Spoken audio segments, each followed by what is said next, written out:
is with me. Of course, thank goodness. As always, my coach and yours, hopefully, Coach Stacey B. Coach, I know you're on remote, so guys, be warned. You might drop in and out. You're having some connection issues. But Coach, how's it going? And where are you at now? What assignment are you on now?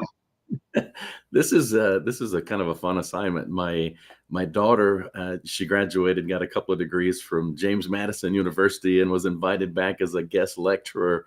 And so she was going to be alone, so I made the trip. So she's out talking to some nice graduate students, and I'm working from the hotel. And we've had a couple of days just kind of hanging out together. So it's been fun.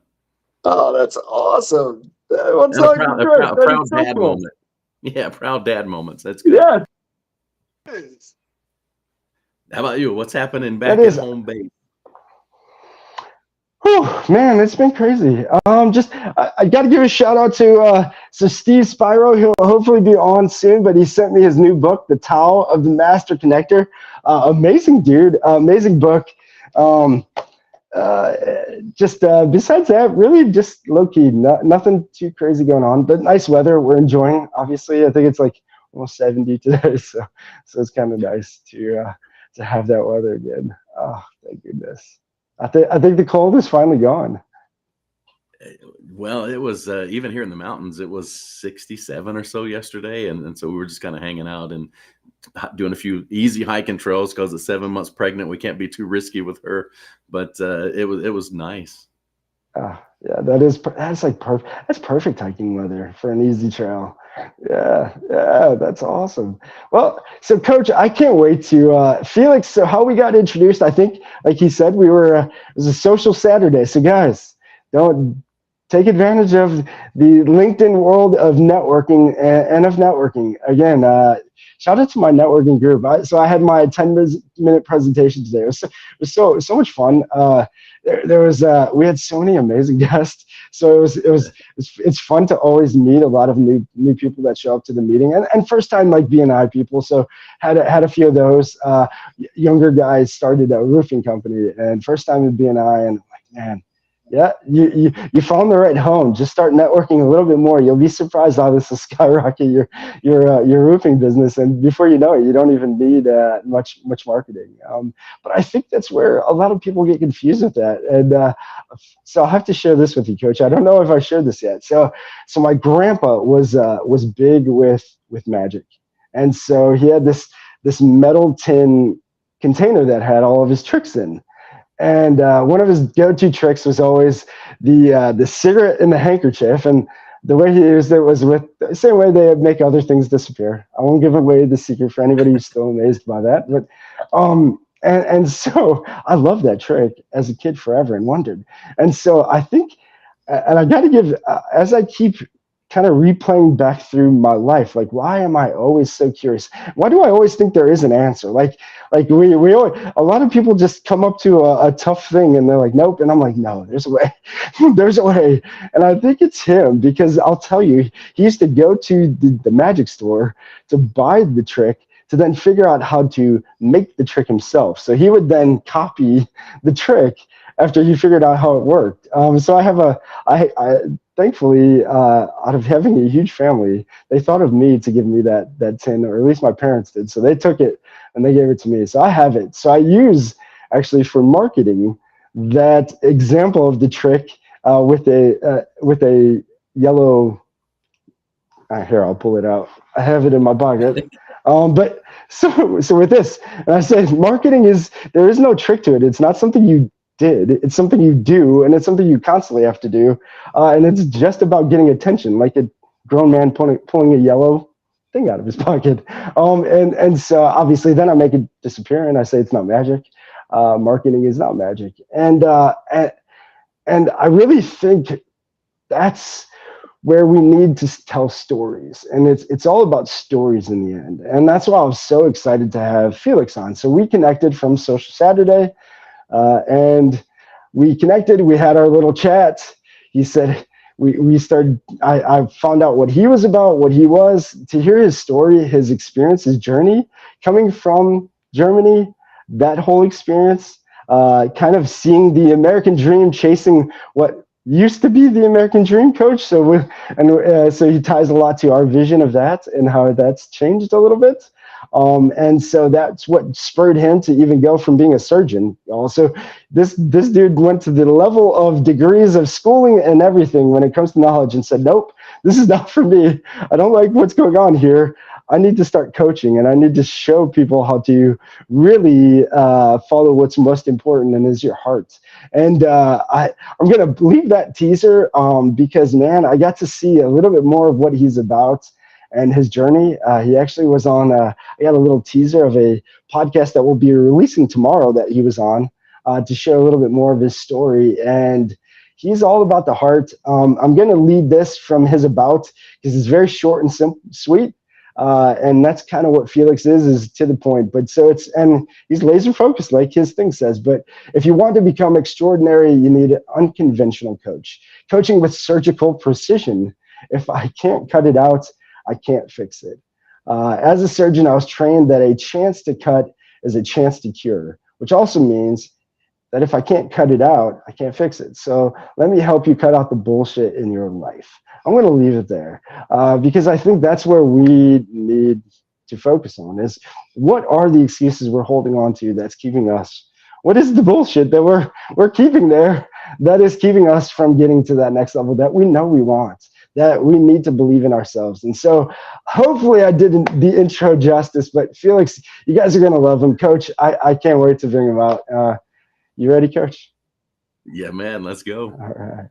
So we'll leave you with this. The superhero's coming.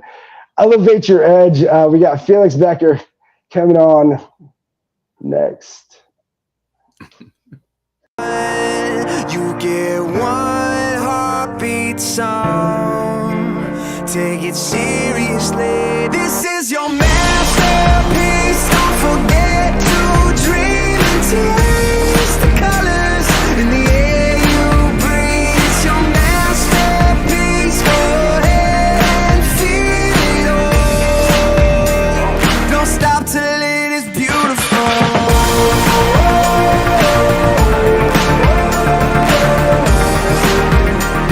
Don't stop till it is beautiful.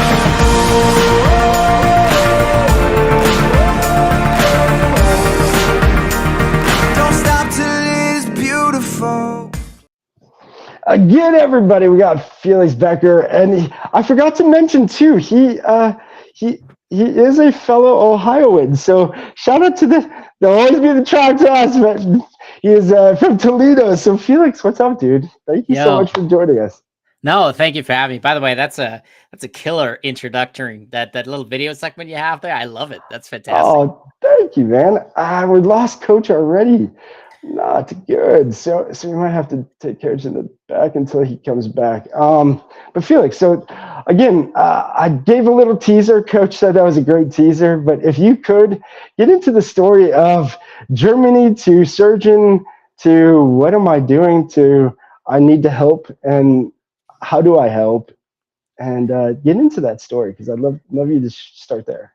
Yeah. How much time do we have? Because I mean, obviously, it's there's so many twists and turns to my story, and if anything, I want to say, my story is uniquely my own. It's the stuff I've been through, but I think there are some common themes in my story that other people have been able to resonate with, that have connected with certain aspects of that story. Right? Not everybody becomes a trauma surgeon. But the idea of pursuing a lifelong career in academia and spending a lot of time in school and getting degrees and certificates, and then possibly even walking away from that like I did, are certainly things that I think will resonate with a lot of people.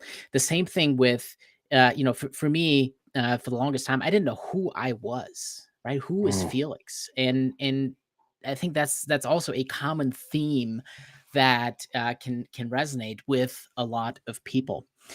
So yes, I was born and raised in Germany. I was 15 and a half, almost exactly on the dot when we moved to Florida, which was awesome because you needed your learner's permit for about 6 months before your birthday, before your 16th birthday to get a driver's license. And so my birthday's in December. So pretty much the second I stepped off the plane, I went to the DMV and got my learner's permit so that on my 16th birthday, I could get my full driver's license. So moved to Florida, which was an interesting experience in and of itself, because just from an academic standpoint, I was a terrible student in Germany. I mean, straight C's, didn't care for school. All I wanted to do was play soccer after school and video games with my friends.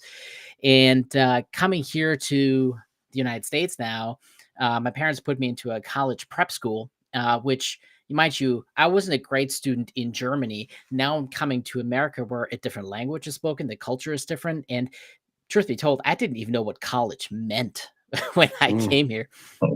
So definitely a lot of struggles right from the start. And I really have to give a shout out to Tracy Harrison, who was a fantastic English teacher for me in 10th grade.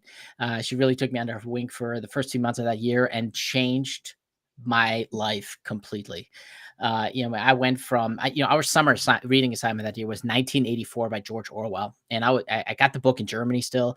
And the assignment was write a 6-page reflection essay on the book. Now, I didn't know what that meant. I didn't even know what that would have meant in German. I didn't know that it meant double spaced. Let's just say I completely bombed that assignment. Tracy Harrison said, "You don't ever want to see that paper again." And I never did. The first book we read, again, another essay, House on Mango Street. I got a D- on that essay, only because she felt like she shouldn't give me 2 Fs in a row. But I really should have deserved that F on that paper. And she gave you grace. She gave you grace. So clearly she was a good mentor. She was giving you grace even at that time. I know. But here's here's where she really changed my life. For the third book of the year, Henderson the Rain King, I worked with her hours after school. And I really wanted to learn, what does it mean to actually reflect on literature, right? If you're giving us these assignments, what does that really mean? And she showed me, right? What does that mean to dissect a piece of literature and influence it with my own thoughts in a way that's cohesive and coherent in a paper. I got an A- on that paper. Nice.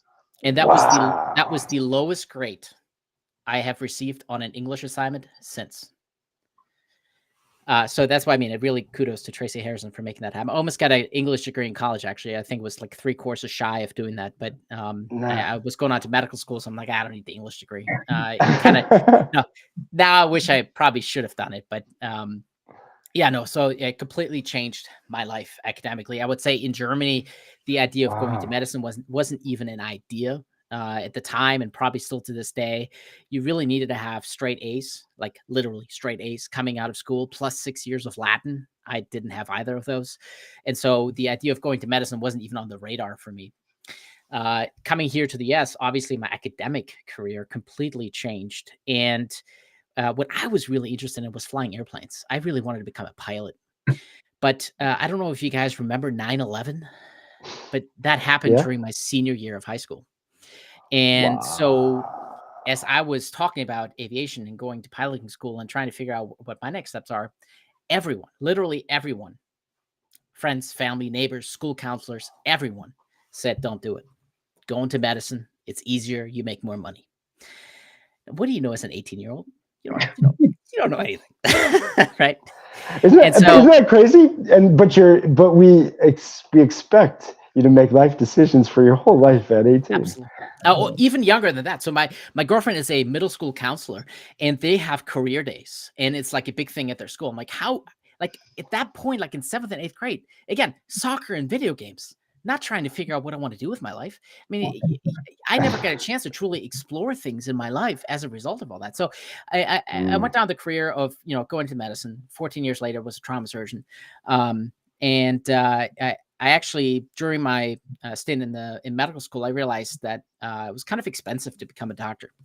And so one day, Sergeant Driscoll was there with some Papa John's pizza, and it was delicious. And so I signed up with the Air Force, and they ended up paying for 3 years of school, and they gave me a stipend and paid for all the supplies, which then later meant I owed the Air Force 3 years on active duty, which is really how I became a trauma surgeon. Because after my surgical training, I went to St. Louis for the Air Force and was a trainer at one of their trauma training platforms.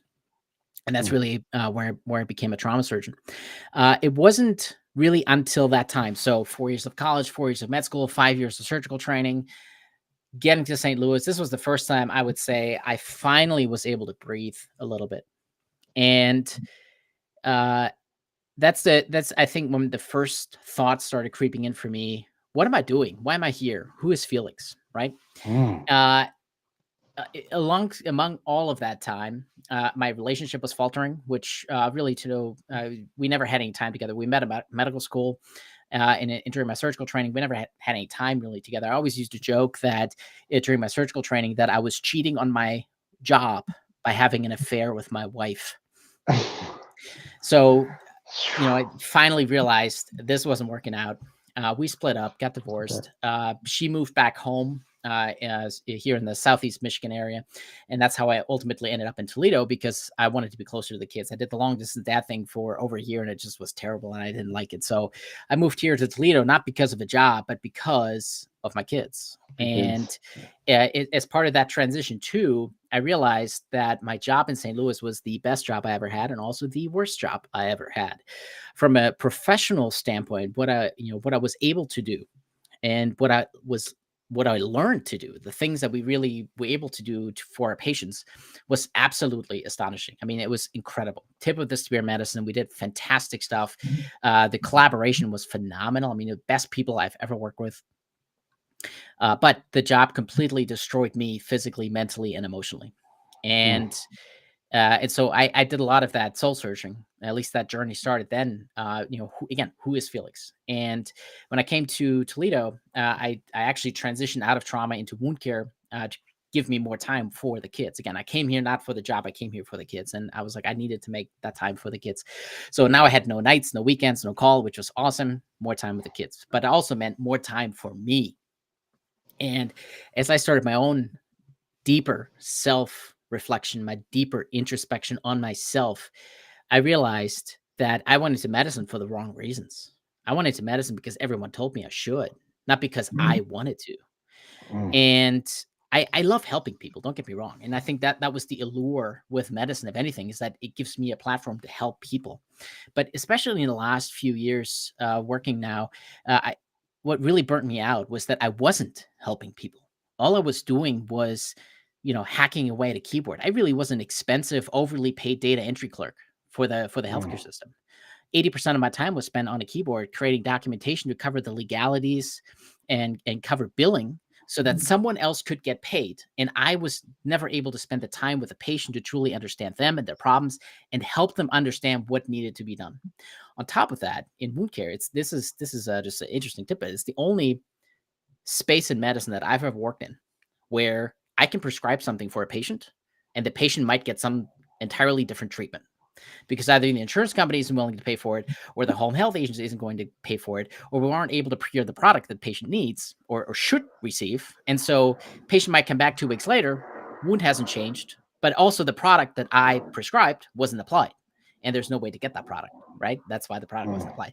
So it was an incredibly frustrating experience for me because I really wasn't helping people. All I was doing was helping the system make money off of the patient's problem, but I wasn't really helping anybody. And that really frustrated me. Now, you have to parallel all of that professional side of things with my own struggles with mental health throughout all of that. I have depression. I've had suicidal ideations in the past myself. I've been through therapy multiple times. It really has never really done much for me because the focus was so much on my past. I'm like, my past is my past. It's done. I'm okay with that. I can't change that. I need to know what I can do today to create a better tomorrow for myself. And therapy just wasn't able to do that because they're like, oh, let's talk about your mom again. I'm like, no, my past is my past. Let's talk about today for the future. And coaching wasn't even on the radar for me. I was raised under the assumption that coaches were swindlers and snake oil salesmen, and who needs a coach anyways? But throughout my foray, in medicine, where I really started to get burned out and I was looking for my way out, like most people in that situation where you have a W-2 and you're looking for a way out, you come across real estate. And in real estate, there's a big community called Bigger Pockets, which also has a podcast. That podcast host at the time that I got involved was Brandon Turner. And Brandon Turner, for anybody who doesn't know, is a self-made multimillionaire. And he's truly built an empire for himself. He gets to live in Hawaii now. And what struck me as interesting, as I was listening to one of the podcasts, was Brandon was talking about the impact his own coach had on him. And I was like, wait a second. Why would a self-made multimillionaire hire a coach? They don't do anything for you. They're just liars and swindlers, right? You don't need that. You've already done everything yourself. You don't need a coach. Yeah. So then I started opening my eyes and be like, well, okay, fine. If he really is that big into coaching, and from my mind, he doesn't need it. What really is the allure? What is the power of coaching, right? And so now I started looking into coaching for myself, not based on what other people told me, but I discovered for myself. And I realized that coaching was the missing piece that I never had, because unlike therapy, coaching is focused on what we can do today to create a better tomorrow for ourselves. So I was like, hey, aha, that's what I want. That's what I need. I love that you went there with that. I Right? absolutely love that you went there with that, because I think there's so many people that are stuck in that same mindset. I think, to me, again, I believe that everything is possible. I'm missing one of three things: either the right mindset, the right skill, or the right person who has that skill that you lack. And it's just you being honest that you suck at it, and you need to find somebody else who's good at it. Like, that's just what it is. But I love that you went there with coaching, because I think so many people get stuck. Coach, I know he unpacks so much. Well, you've got questions. I know you do. Kind of a series of them going through the story. So tell me a little bit about the Saturday meeting. So what was it? What organization was it through? Because this is a pretty powerful, pairing between you two, and it's just interesting where you meet people. So tell me about that at the beginning. So honestly, that was just LinkedIn. That was, I think I know who it was. It might have been Mark. So Mark, the laundromats, remember he was just on with us? Yeah. I'm pretty sure he had done a Social Saturday post, and I just wanted to support him and say, hey, what's up? And I think Felix did the same thing, and we connected, and I was like, yeah, let's hop on a call and see what's going on. And yeah, again, there was just so many ties, and I didn't even know, really, Felix, I didn't know how deep you were, and deep. So I do want to go, since we're already kind of leading to that, but to the depth of coaching. I mean, so I had that same aha, Felix, and I'll say this, and I don't know that I ever shared this, but it was Gary Vee. So I'm a Gary Vee. Gary Vee, I feel like in some ways like a cousin that I somehow just don't know that he's a cousin. But literally, we lost Coach again. But literally, I heard Gary Vee. I heard a podcast of one of Gary Vee's 3 or 4 coaches that Gary Vee has. And I was like, hold on. Gary Vee has 3 or 4 coaches? Yeah. Like, holy shit, that's not, and I've always been big into coaching, because I was always that. I wasn't never a gifted athlete to blow people away with like my talent or skill, but I was, I guess, blessed to understand the game enough. So I was always like that player's coach. Just always understood the edge or the strategy to it, so that I can kind of like coach from the sidelines. But I always valued coaching, because I always loved a good coach. So I guess if we could go into coaching a little bit more, and then I want to go deeper, because I know in the podcast that I recently seen that you'll have releasing tomorrow. Yeah. But I got a little sneak peek of that. You talked a lot about finding out who you are and finding why you're doing it, and the heart. And I think that's where our missions, and Coach was nailing it with how we kind of align. But I think even on that end, we align very deep. So our mission of the Robin Hood Capitalist is helping 10,000 families find their heaven on earth. And to us, their heaven on earth is where you're talking about, is that depthness of just doing what you love with who you love. And clearly on your journey, you were like, hold on, why am I doing this? You didn't even know why you were doing it. And I think a lot of us get stuck in that because, again, schooling or whatever it is guides us down that direction of, well, we have to make this decision now. You're 20 years old and figure out what you're doing for the rest of your life. What? Like, I don't even know who I am. And so, like, I think there is a lot of that journey that a lot of us get stuck in. So what was it, when was it first off in your surgical journey that you're like, okay, who am I and why am I doing this? Was there a certain event, or was it just as you said, being burnt out?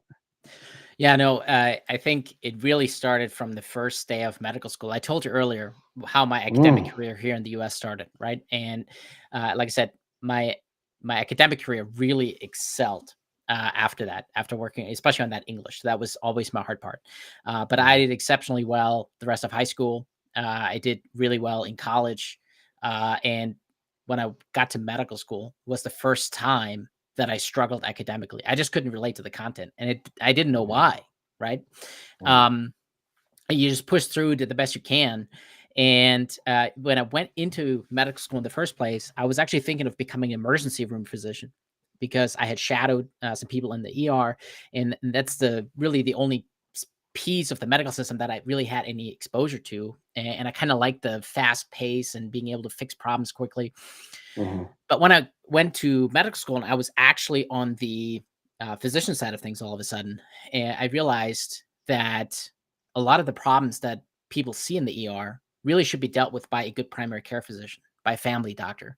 And I was like, that's not why I wanted the ER. Like, that's not exciting to me, right? I want to deal with the big problems, not like the fact that you ran out of insulin. So I had a bit of at that point, I already had a bit of a struggle now. Like, what am I going to do? Like, the only thing I knew I didn't want to do was surgery. So my surgical rotation came up, and we had 4 choices for our electives. We had to do 4 weeks of trauma, and we had to do 4 weeks of an elective. And because I knew I didn't want to become a surgeon, I chose the easy elective. I chose the pediatric surgery elective, the one where the hours weren't terrible, the attendings were nice, and it's the one that everybody who didn't want to go into surgery chose. Well, my very first day on that rotation, not knowing really anything in the hospital, I've never been in an operating room before. I kind of stumbled my way into the OR because the residents told me that's where I needed to be. And I walk in, and there's an attending physician trying to place a central line on I think, a 7-year-old kid. And at that point, I didn't even know what a central line was. It's just a big IV that goes into one of the big veins in your neck. He goes, "All right, scrub in. I'll let you do this." I was like, wait, hold on a second. What are we even doing here, right? And so he walked me through placing that central line on a 7-year-old kid, and he was totally nice about it. I mean, he couldn't get the stick. And so, when I couldn't get it, it was perfectly fine because he couldn't get it either at first. We managed to get it in, but that changed my life at that point because I realized all of a sudden that I can have a profound impact on people in a very short period of time. And that's what allured me into surgery then at that point. But throughout my surgical training, I also realized that I didn't have quite the personality to fit in. I fit in with surgeons, but there's still something that just seemed a little off.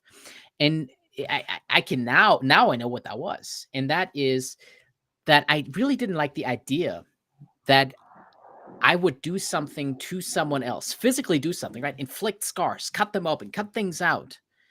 And they had no say in it, right? I am not here to tell you how to live your life. Who's to say that I'm the one who gets to decide where the scars are on your body? We didn't really get to have that discussion with anybody, right? Because they're asleep. And so that I now realize that's really where I failed to fit in with the surgical world. But the big thing for me ultimately is that if I had been able to actually help people in medicine, I might have been able to stick with it longer. But I really wasn't helping anybody. And I wanted to have a bigger impact on people, on the world. And I just wasn't able to do that in medicine. It didn't allow me the platform to do that. And like I said, when I discovered coaching for myself, I was still working as a physician at the time. It changed my life tremendously, right?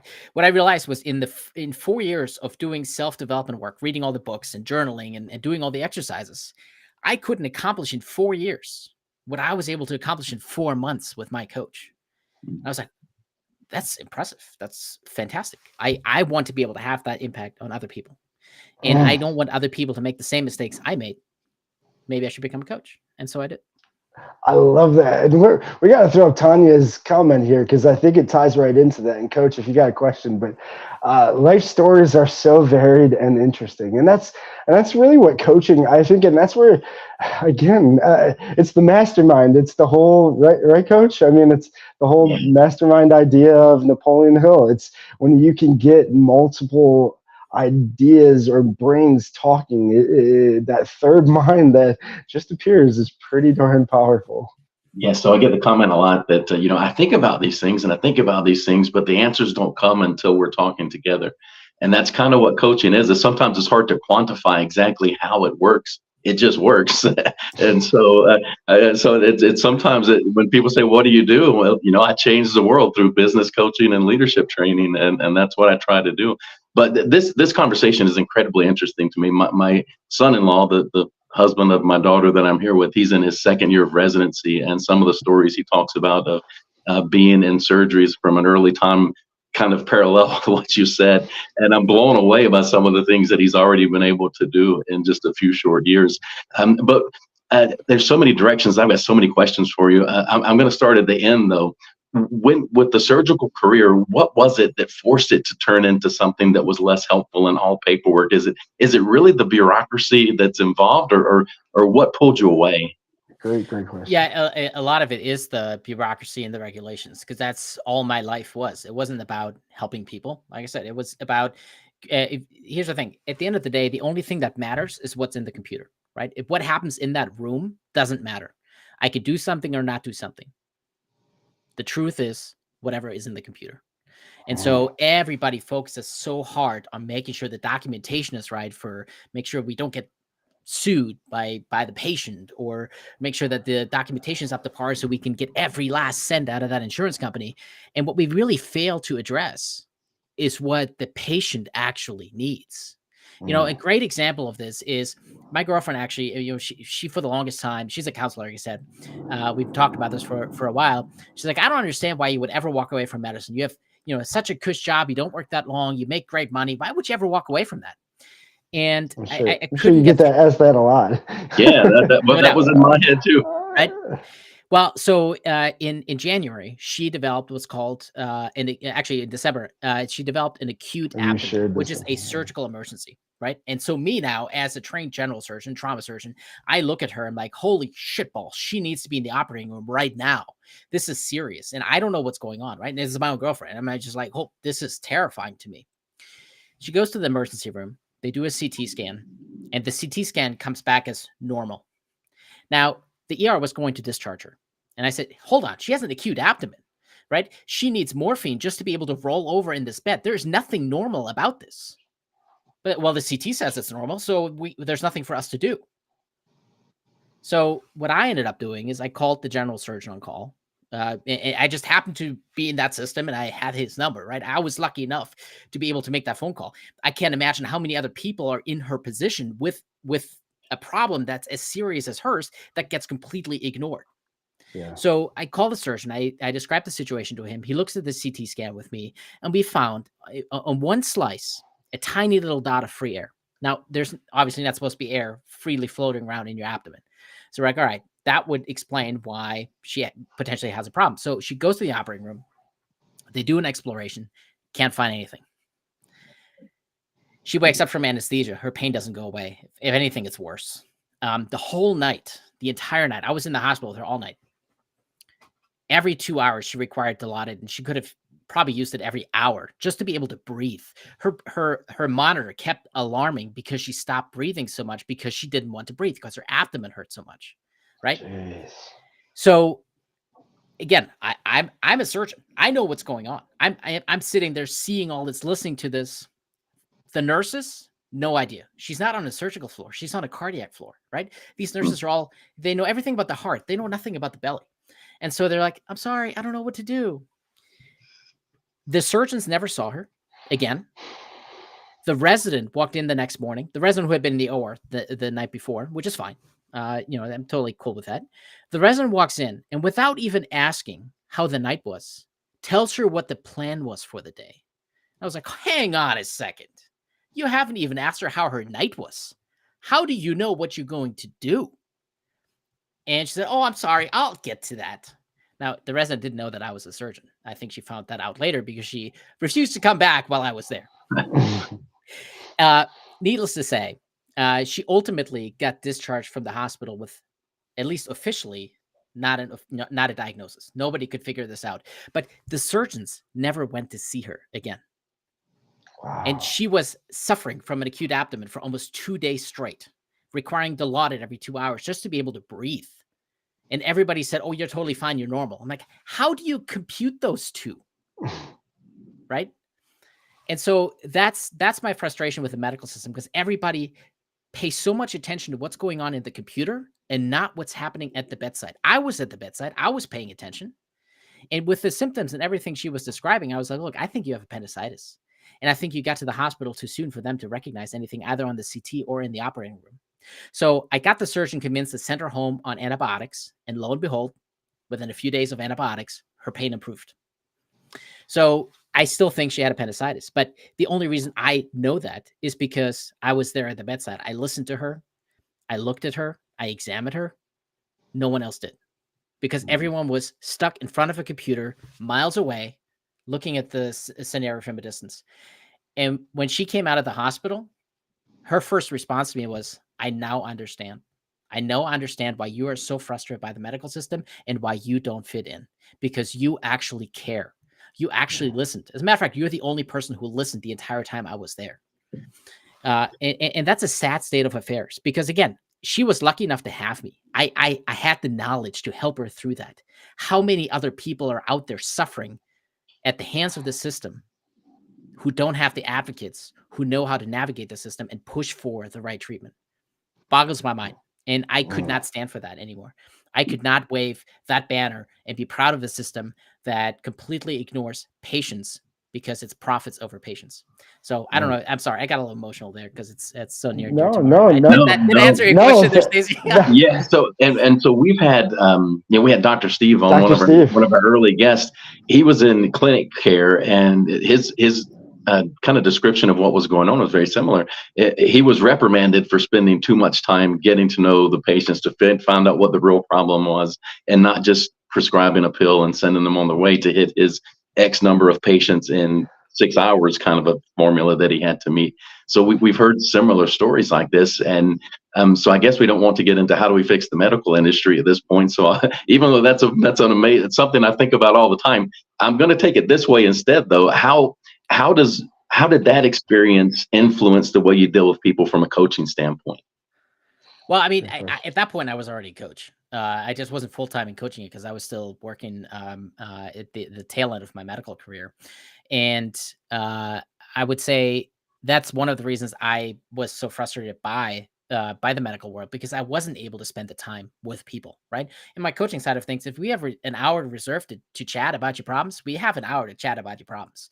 But in the medical world, just like you mentioned, the way reimbursements work for physicians, you have to see 4 patients an hour in order to cover the expense of your office, your clinic staff, the supplies, and all the salaries.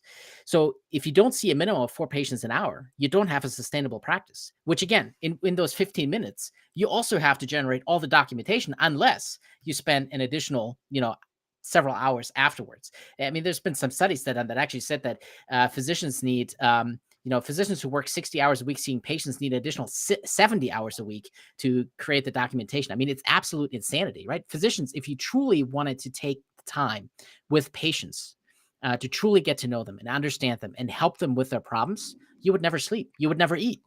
Because the way the reimbursements are set and how low they are just makes it unsustainable just to even maintain a life. So wow. The other thing that really interests me about your story is I love the way the human brain works and how one thing can influence another. And so you started this whole story with the fact that dissecting literature kind of turned your entire educational and professional career around. What do you think it is about that as a starting point that made it so important? Because sometimes we ignore the importance of some of the more liberal arts type of education like that, and a lot of folks are saying we need to go away completely from it. I'm kind of a believer in classical education, but what was it about dissecting literature that was so impactful? Well, there was a few things going on. First of all, I had noticed in Germany a trajectory of a downhill grade with my grades. And I knew at that point, I started to realize that I needed to change something. And I wasn't sure what that was going to be. So in the German educational system, I actually had the opportunity in ninth grade, my last year there, to either go down the science track and be heavy on chemistry, biology, physics, or go down the language track and add Latin to the mix. Now, in fifth grade, I started English as a second language, which meant in seventh grade, I had to start French as a second language. Some people did it reverse, but I didn't care for French, so I started with English. My French was absolutely horrible. I went sort of from an A-B student my first year to a B-C student to essentially a C-D student in my third year. And I realized even my foundations in German were absolutely terrible. And I was like, I needed to change something. And so I went down the language path because I realized I needed to change something. And I figured if I study Latin from scratch, that would help me rebuild the foundation I didn't have in German or in French, and maybe make up the difference. Not only have 1 year of that in Germany, but it was the first time that I started to take ownership over my own path, because I didn't understand it, but I started to see some patterns develop. And so when I came to the US, some of that thinking was still happening. But the other benefit I sort of had is I didn't have any friends here. I had nothing else to do. So I realized I might as well study. And the math side of things was really easy for me, because the math that we did in 10th grade, I already did in 8th grade. Like I was already like 2 years ahead of the curve. So I didn't have to really study for math at all, which allowed me actually to get an edge on everyone else, because as long as I kept going, I was staying ahead of the curve, right? Really, the one thing I needed to work on was my English. The one area in high school that I never understood really well at the time was history. That's just something that never connected with me. That's the one subject I really did poorly in, was history. It was, the general world history class was interesting, but not like fascinating. U.S. history bored me to death. I really couldn't connect with the content. And it was also the way it was demonstrated to us really in the classroom was based on the foundations of all the years of U.S. history that everyone else had before me, right? I didn't have any of that. I walked into U.S. history class in 10th grade without having 9 years of U.S. history before that. And so I really struggled with history. But on the science side of things, those things actually started to become easy for me. And I realized I didn't really need to study for those things. And so it was really just the English that I had to really work on. And once I got that figured out, everything else kind of fell into place. But yeah, for the most part, it's because I didn't have any friends. I had nothing else to do. So I might as well spend my time getting to be better. Did I truly understand why I was doing it? No, absolutely not. But I just knew something had to change. And there was something more out for me. I just didn't know what that was.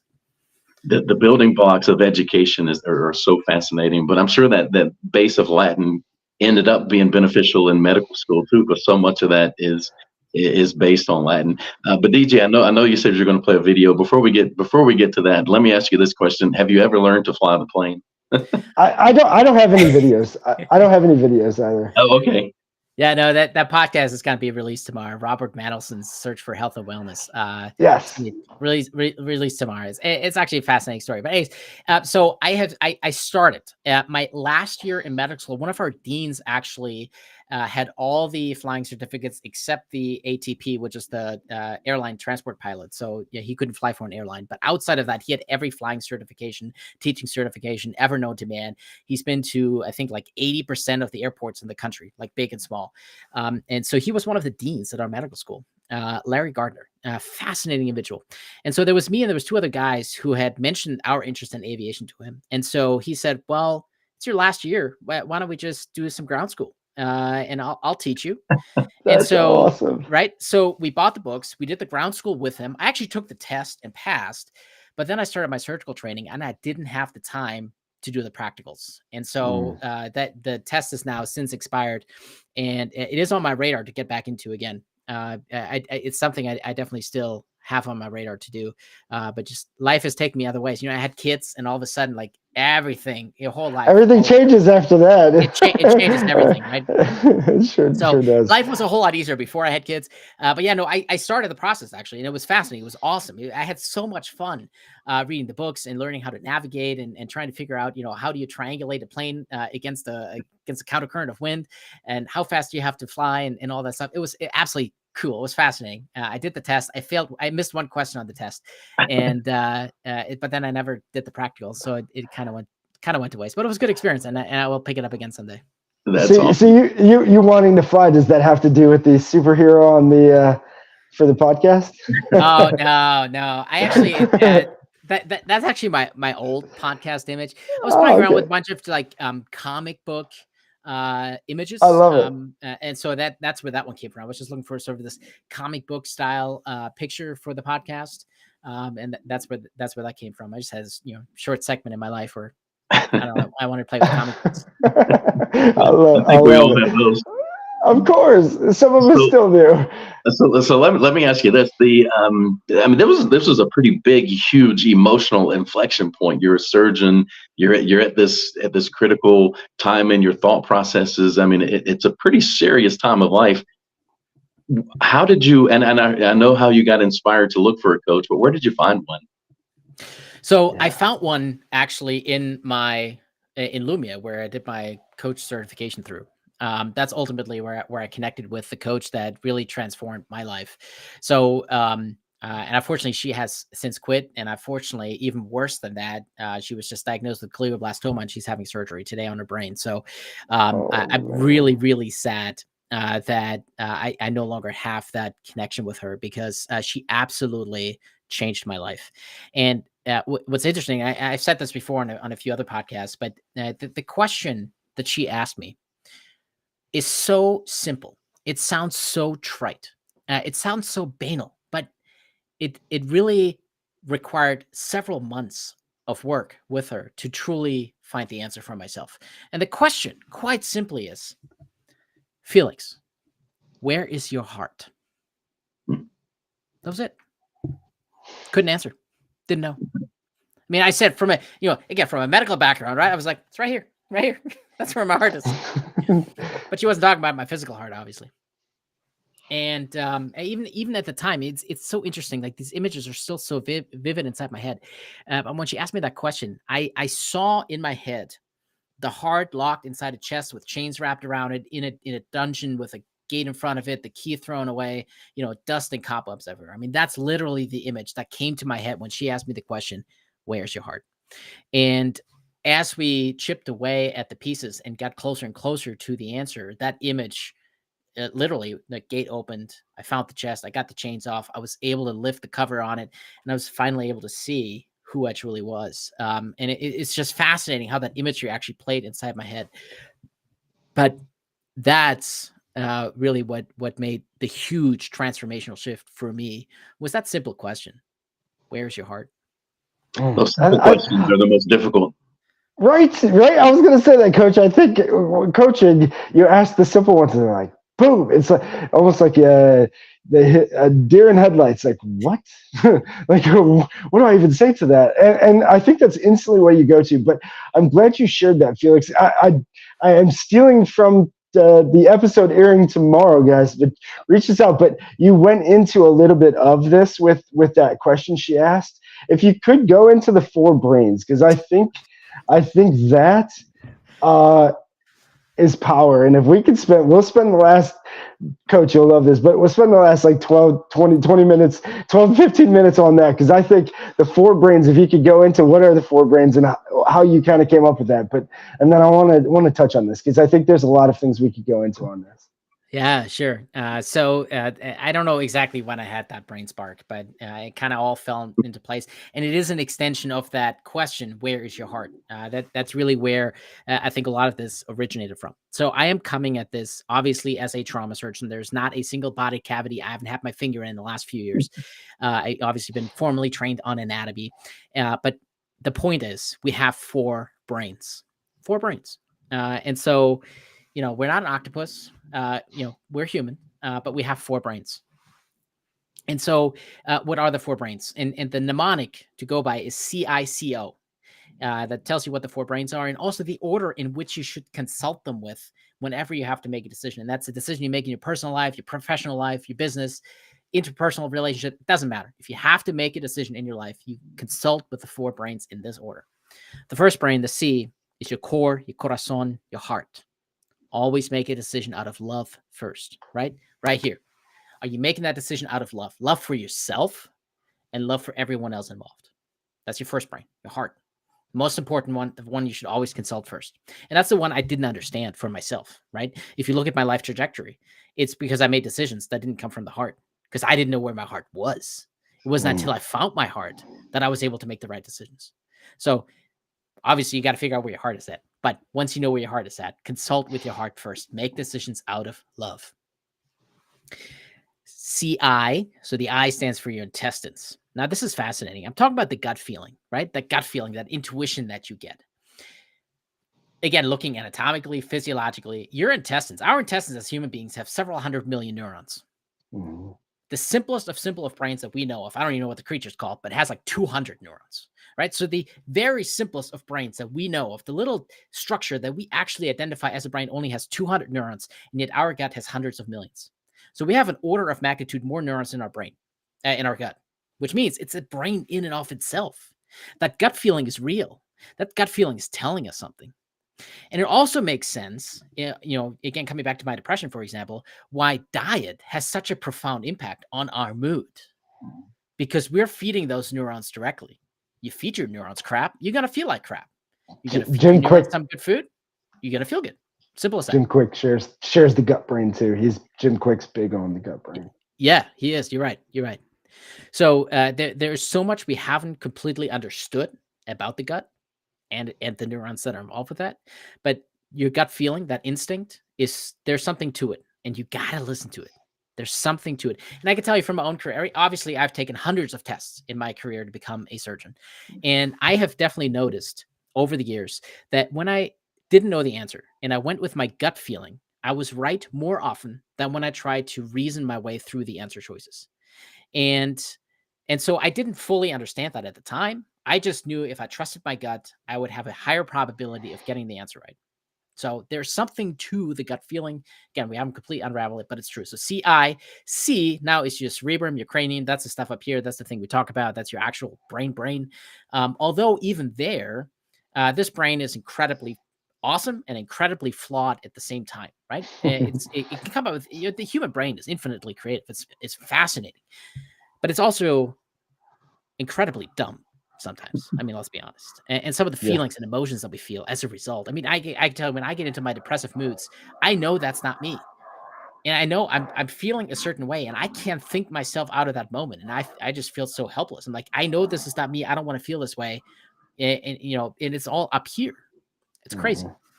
So, and when we're talking, in coaching, we often talk about aligning, right? And the more I dive into the different elements of the brain, this is actually fascinating. I'm reading a book right now in the left and right brain hemispheres. Ian McGilchrist, he wrote the Bible on that. The more I'm realizing when we talk about aligning, what we're actually talking about is aligning the left and the right hemispheres, actually getting them into sync. It's fascinating. He doesn't actually say that. Those are the conclusions I'm drawing from reading the book. So that's your third brain, is your actual brain up here. But the reason you consult a third is because not only is it perfect, it's also incredibly flawed at the same time.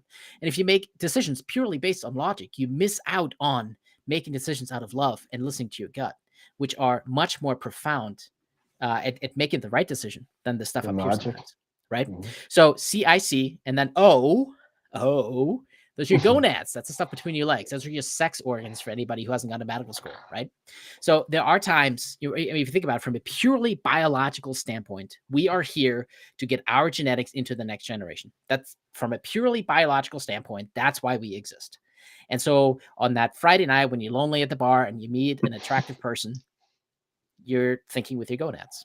And that's perfectly normal. It is a brain. It makes decisions. However, it shouldn't be the first brain you consult, even on those lonely Friday nights. And so those are the four brains, right? Your heart, your intestines, your brain, and your gonads. I love it. I just had the mental image of the Seinfeld episode where his gonads are fighting with his cerebral brain. Yeah, I mean, there's a lot of people who can make a whole lot, probably a whole lot better decisions on those lonely Friday nights if you consulted your heart, your intestines, and your brain first, right? But I'm sure you at least cut out some of the bullshit that you do. If you think of with those first, I'm gonna go to those. Sorry, and then we'll wrap this up. This was awesome, man. Thank you so much. So you got Tanya said, I can barely read Patients this. need Patients advocates. need Yeah. advocates. Yes, Felix was being a nurse to his girlfriend instead of being a surgeon. Yes, I agree. Nurses. So my wife is a nurse. Shout out Megs. I know she was listening and said she loved this. She feels the same way. Felix. She went to nursing school just to be at the hospital and look at me and say, "Oh my God, I can't do this." For the same reason you said. They and again, I don't blame anybody, and I guess maybe we'll end there. But I do want to throw Mark's comment up there first. My wife's big thing is medicine shouldn't be for profit. I agree. If we could fix that, Mark, if we can fix that. But so she said she couldn't cut off that feeling, and again, it's you're consulting with the not the logic, which I think most people are going to if they're doing certain jobs that are just forcing you to do the wrong things. Again, I look at lawyers and I know what lawyers do, and in the end, they look at the other person and they're just, how much can I get from that person? Oh, that person doesn't have any money. Forget that. But how much can I get from? And that's all that it is in the end. Like, come on, y'all, choose a better career. But anyways, that's just my stab at lawyers real quick. But there are careers that you have to be able to turn off that human feeling, that again, that going to, like you said, the heart first and then going to your gut first. You're just going right here to the logic. That's the only way you do some of those careers in the end. That's the only way you work in this system that we've created to this point in the end, is you're turning off what you're saying you couldn't turn off. And I don't think people should turn that off. Like, we shouldn't turn that off. Well, That's what we have. You've seen it in your sales career. It's the same thing with a salesperson. They can either be the relationship based, it's out for the good of the other person, or not. 100%. Yeah. I mean, yeah, it's other, and again, it's where you then get to that where you had, and I think you're speaking to a lot of people. I think that's what we have with COVID that happened with the Great Resignation, or all the other names they wanted to call it. But I think it was a lot of people hit that moment that you hit, like, whoa, why am I doing this? And yeah, there was suddenly time to spend in reflection. After not having time, there was suddenly time to think about these deeper things. Yeah. So, man, so I appreciate you sharing your story, being so open and honest with this. Again, I think, and back to Tanya. Tanya had a comment. I'll throw that up there real quick. But I think this is what we need more of. Like, this is what it comes down to, guys. Like, share your stories. Be willing to share your stories. Like, be willing to find those coaches, those mentors, those teachers. When I look back on life from whether it was sports, whether it was school, or whatever it was, there's so many. Again, Coach, you nailed it with my career. I mean, I've worked with over 50 different companies because I right away have gotten, like you got, Felix, and a lot of people we've gotten to, like, looking at leadership, and I know they're turning off that heart brain and that gut brain, and they're going right here, and that's the only reason they're still doing and deciding all of the things that they're doing. And I just couldn't, I couldn't, on to the next. Like, where's somebody who actually cares and believes what they're saying and trying to drive what they're doing? So, Felix, if you could share in the last few minutes, where can they find you? Where's your new do you have a new podcast? I know you mentioned that was old art. Do you have new art? Where can they find you if they do want to? Do you have a specific focus with coaching that you're looking for? And that's what I wanted to know. When you got into this, who were you looking for to help? Yeah, absolutely. So let me answer all of those questions. The easiest place to find me is brokesearching.com. That's my link tree that links to everything. I'm most active on LinkedIn. So if you connect with me on LinkedIn, that's probably going to be the best place to connect with me. The podcast, I rebranded it to In Search of 42. 42 being the answer to life, the universe, and everything. And I'm in search of that. So Douglas Adams comes back with that. And so it's the same content. I just rebranded it to, I think, make it more cohesive and bring the conversations that I'm having, as well as the solo episodes that I'm doing together and are just something that makes more sense. So In Search of 42. But yeah, brokesearching.com is my link tree. Easiest way to link out to all of that. In terms of who I help professionals and entrepreneurs. So I work obviously with professionals who are just like me, burned out, unclear on the path, trying to figure out, who am I? Where do I need to go? I've also, in the last few months, I've gotten involved with Alloy Growth Labs and their morning mentoring program, which is they call it the Dolphin Tank because it's not quite as vicious as Shark Tank, but it's very similar. Working with startups and founders, and so I've worked with them with a bunch of startups and entrepreneurs as well. It's been a fascinating journey. Being in the room with other dolphins, if you will. we're not quite you're as not vicious as attacking. sharks, but, You're not vicious. I like that. I like that. It's been an absolutely incredible experience to be able to do that and to work with them through Ohio Accelerate, which is the accelerated program just for Ohio. It's been a wonderful journey. So I do the entrepreneurial coaching as well, just like you guys, on leadership as well as work-life balance. I mean, you see this a lot with startups. You get so focused on the job, you lose focus of your life, right? And again, it's the big thing for me is figuring out who you are and where it is that you're actually trying to go without losing track of who you are in the process. So yeah, professionals and entrepreneurs is the short answer to that. Yeah, we could do another whole episode just on the blurred lines between the job and what real life is supposed to be. Yes, Yeah. we will definitely have to have you come back on for that, dude. This is awesome, and me and Coach can talk about this stuff all day. I'll throw up these. Thank you guys for all the audience and everybody with the comments today. This was awesome. So Tanya said, "Isn't it amazing to see grown men being so open and vulnerable? Congratulations. That's what we need more of, Tanya. If more people would just be very open, share their stories, you have no idea how it could." Just one little thing that somebody says could just change somebody's life forever. I mean, you shared with your teacher and then your coach. I mean, I'm sure when you tie back to there's just one little thing. If you really we went back and forth for a little bit talking about it, you figure out, man, it was this one thing got me just focused in this, and that was it. Like that. Like there's no turning back. It's like once you could get somebody to just get you guided in that right degree, like you might be missing it just a little bit, man, they get you locked in. Forget it. Game over. Like you're locked in. And so search those coaches. Search them, please. Please. The other thing that I want to say, and this goes a little bit to what Coach Stacey was saying earlier too, is working with a coach. Sometimes the questions are incredibly simple, and certainly none of my coaches have ever asked me questions I didn't ask myself before. But working with that person, even if they are the ones now asking the question, it's just different. It sits different. There's something more visceral to that, where if I just think about it on my own in the shower, I have the same questions. I don't come up with the same answers, right? And so there is something incredibly powerful in working with another human being, another coach, if you will, to bring those answers truly to light that you aren't able to do on your own. I mean, like I said, in 4 years of self-development, I couldn't do what I did in 4 months working with a coach, right? And I read all the books, I did all the journals, I did all the exercises. So working with a coach truly is an incredibly transformative and powerful experience.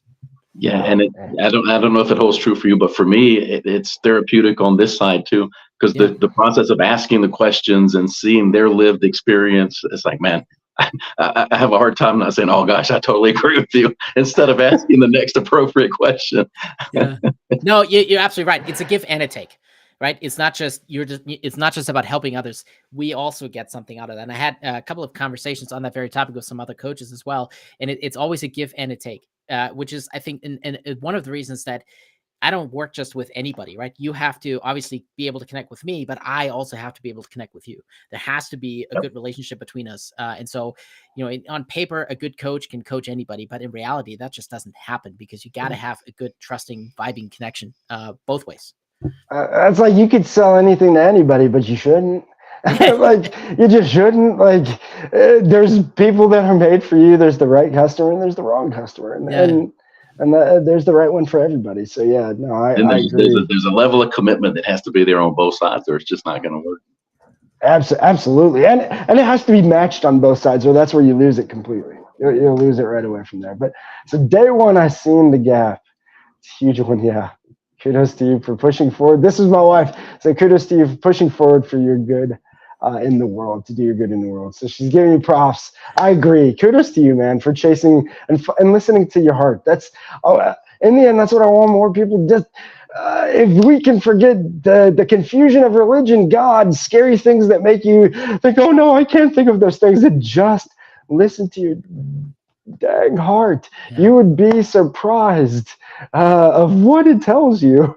And Right. and I love that you and that's one thing. And clearly you're deep enough. And I can't wait to have you back on, Coach. You know that we do have to have him back on to get a little bit deeper into some of this. And I can't wait to break this down on I Thursday. mean, we talk, hey, DJ, we talk about being bold, of people taking the steps into entrepreneurship and all those things. Think of the boldness it took to go from a career as a surgeon Right. and walk All away the from it, invested time. all And the time and I money. sat with so many people in different training groups, and I've shared that with Maggie. I'm like, Maggie, you have no idea. Like, what Gary Vee says to people is right. Like, there is no the ROI on college degree is not the same that it used to be. And like, there's certain professions that you need, but there's a lot that go wasted. And I've worked with many of those people that spent 5 years, that I spent 5 years getting experience, knowledge, and all of that, while they spent stuck in books just to use that degree to come sell with me. And it's like, come on, like what this doesn't make sense. Like, what is going on here? So it's like, I knew it didn't add up. And yeah, to walk away from, like you said, that invested time, the money, the expense, that's balls. Prestige, like that, yeah, that's the prestige that goes along with it. Yeah, the guy had to be a big ego boost to say, I am a surgeon and that sort of thing.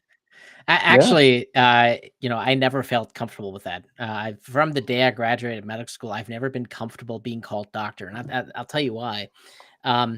We're all, not just me, but we're all such multifaceted and multidimensional beings that if somebody, and I see this even to this day, if people recognize that I'm a doctor, all of a sudden that's all I am to them, right? It fails to uncover the lover, the father, the vet, the jeeper, the woodworker, the podcast host, the coach, right? The terrible cook. It fails to see all these other dimensions to me by reducing me to doctor. And so there is definitely some element of prestige that comes with it. Don't get me wrong on that, but I think it's inappropriate because it fails to see me as the human being that I truly am. I'm not any more special than the next person. I just went to a lot of school. That's all I did. Right? And I love that you said that. I think that's where most people are lacking in the end, is the belief in themselves. If they believe that they're human, just like the other person, and that's what again, there's no difference than the three of us, and Elon Musk or Bill Gates or Jeff Bezos, or name anybody, and we can all do the same thing. Do we want to?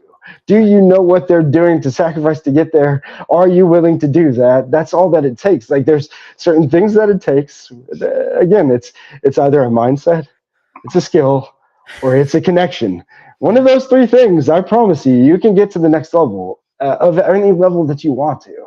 Anybody. And I love that you shared that, because I think that's what we need to get rid of. Forget the titles, forget the labels, yes, that's one of the many labels. Well, you want to know what I'm proud of? The proud things of, I'm a grandpa, I'm a dad, those labels. Let's talk about those, and nobody talks about those. So we'll have to get on a deeper conversation. I love that.